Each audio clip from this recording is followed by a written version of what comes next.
Hello my dear friend, इस video में बात करेंगे पेटीएम स्टॉक के बारे में। यानी कि आने वाले टाइम में हमें यहाँ पर कितना प्रॉफिट हो सकता है। अभी अगर आपने एकदम हाई पे बाई किया है या फिर इस पीक पॉइंट पे बाई किया है तो आगे इसमें किस तरीके के डिसीजंस लिए जा सकते हैं वो हम इस यहाँ पर डिस्कस करने वाले हैं। तो सबसे पहले एक कॉमन चीज़, एक इन्वेस्टर को क्या जानना जरूरी है, किसी भी स्टॉक में इन्वेस्ट करने से पहले उसका फंडामेंटल नंबर देखना जरूरी है। 4-5 साल के फंडामेंटल नंबर देख के समझ आ जाता है कि कंपनी कैसी है। उसके बाद इन्वेस्ट करने से पहले अगर आप देखना चाहते हैं कि यहाँ पर बिल्कुल स्टार्टिंग में तो कंपनी लिस्ट होने के बाद अपने लिस्टिंग पॉइंट को, प्राइस को नहीं ब्रेकआउट किया और कंपनी का प्राइस नीचे जाने लग गया, तो जैसे आप यहाँ पर डेली टाइम फ्रेम के अकॉर्डिंग अगर आप देखते हैं तो सिंपल आप क्या करेंगे, पिछले कुछ दिन वेट करेंगे और फिर उस प्राइस की एवरेज निकालने का सोचेंगे कि हाँ एवरेज के बेस पे मैं देखूंगा कि प्राइस कहाँ से वापस ऊपर मुड़ सकता है। तो जैसे कि मैं अपने वीडियोज़ में बताता हूँ कि हम यहाँ पर पिछला मूविंग एवरेज 50 यूज़ करेंगे। तो जैसे हम यहाँ पर मूविंग एवरेज 50 यूज़ करते हैं तो सिंपल इसने हमारा इतना काम कर दिया कि जो प्राइस है वो बता रहा है कि एवरेज के अकॉर्डिंग प्राइस अभी आगे नीचे ही जाएगा और यहाँ पर आपको दिख भी रहा है। तो उसके बाद आपको यहाँ पर ये चीज़ समझ आती है कि प्राइस यहाँ पे आया है लगभग इस रेंज में।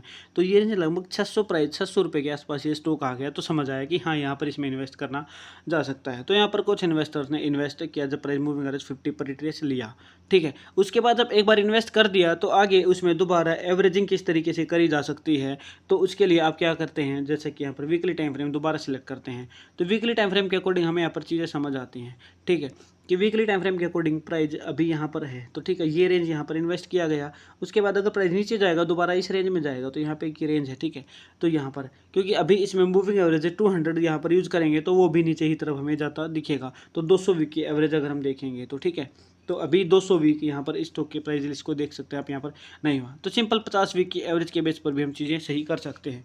तो यहाँ पर इस जगह पर कहीं इन्वेस्ट किया गया जब प्राइस ने, दोबारा हमें पता चल गया कि यहाँ पे बॉटम बन रहा है तो दूसरी एवरेजिंग इस तरीके से इस रेंज में हो जाती है, ठीक है। अगर आप गलती करते हैं, आप इसमें टेक्निकल एनालिसिस नहीं करते हैं और जैसे ही कंपनी लिस्ट होती है आप यहाँ पर तुरंत बाई कर लेते हैं तो भी आपके सेम तरीके के डिसीजंस होंगे यहाँ पर, जैसे कि इस जगह पर और ये जगह पर, ठीक है। बिल्कुल बॉटम अगर नहीं पकड़ पाते हैं तो जैसे कि ये जगह पर हो गया, ठीक है, उसके बाद दूसरा बॉटम ये है तो ये रेंज आ जाती है आपकी, ठीक है।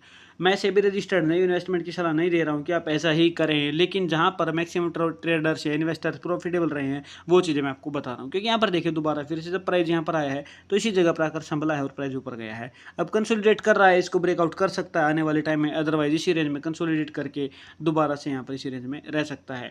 अगर आप न्यूज़ की बात करेंगे तो बड़ी न्यूज़ के बेस पे आप इन्वेस्ट लॉन्ग टर्म के लिए नहीं कर सकते। लॉन्ग टर्म के लिए इन्वेस्ट करने के लिए आपको फंडामेंटल एनालिसिस, सिंपल कंपनी के प्रॉफिट और रेवेन्यू, कंपनी के ऊपर कर्ज कितना है, कंपनी कितना कुछ डिविडेंड पे करती है नहीं करती है, कंपनी का मार्केट कैप क्या है, कुछ चीज़ें जो है आप वो देखेंगे। और उसके बाद टेक्निकल एनालिसिस जरूरी है। टेक्निकल एनालिसिस के बेस पे आप ये समझ सकते हैं कि जो आपकी एंट्री है वो सही समय पर आप कर रहे हैं या नहीं कर रहे हैं।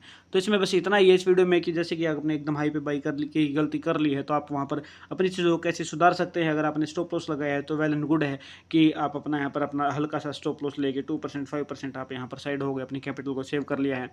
अदरवाइज ये कुछ पॉइंट्स हैं जहाँ पर आप अच्छा प्रॉफिट बुक कर सकते हैं या अच्छा अपनी जो कैपिटल है उसको प्रॉफिट में ला सकते हैं। तो मुझे उम्मीद है वीडियो आपको बिल्कुल पसंद आई है। वीडियो में ज़्यादा कुछ चीज़ें ज़्यादा कॉम्प्लिकेटेड नहीं करी हैं और सिंपल तरीके से आपको बताया गया है। तो इस वीडियो में इतना ही। अगर आप चैनल पर नए हैं तो चलो सब्सक्राइब जरूर करें और वीडियो को लाइक किए बिना बिल्कुल भी ना जाएँ। Thank you very much.